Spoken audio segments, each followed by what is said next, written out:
বাংলাদেশের নতুন গণতান্ত্রিক শক্তি কতটা দাঁড়াবে সেটাও বাংলাদেশের গুরুত্বপূর্ণ প্রশ্ন। এই প্রশ্নগুলোর মধ্য দিয়ে আমরা আগামী দিনে প্রবেশ করতে পারি।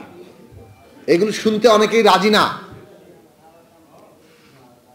আমরা গত কয়েকদিনে 5 মাসে যা দেখছি, ক্ষমতার প্রতিদ্বন্দ্বিতা হবে। গণতন্ত্র মানে ক্ষমতার প্রতিদ্বন্দ্বিতা, কিন্তু ক্ষমতার প্রতিদ্বন্দ্বিতা জনগণের সম্মতি, জনগণের ভালোবাসার মধ্যে দিয়ে আপনাকে অর্জন করতে হবে।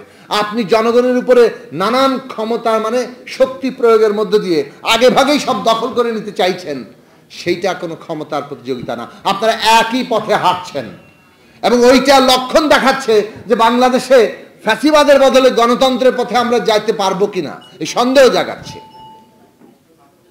কাজেই রাজনৈতিক দলগুলো আজকে নেতৃত্ব যে অঙ্গীকার কিংবা যে পরিবর্তনের ডাক দিচ্ছেন, সেটা যাতে একেবারে সর্বনিম্ন স্তর পর্যন্ত কার্যকর হয়, তার জন্য প্রত্যেকটি মানুষকেই তার ভূমিকা পালন করতে হবে। কিন্তু কেবল প্রতিষ্ঠিত শক্তিগুলোর উপরে ভরসা করলেই চলবে না।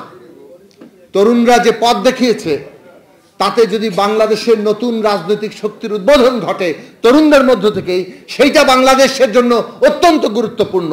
কারণ আমরা একটা গণতান্ত্রিক পরিবেশ চাই। একটা দল তারা নাই হয়ে গেছে, জনগণ কর্তৃক প্রত্যাখ্যাত হয়েছে, পালিয়ে বেড়াচ্ছে, প্রধান নেতা পালিয়ে গেছে, তারপর টেলিফোন করে করে দেশের বিরুদ্ধে ষড়যন্ত্র করছে। তাদের আর কোনো জায়গা নেই মানুষের মধ্যে।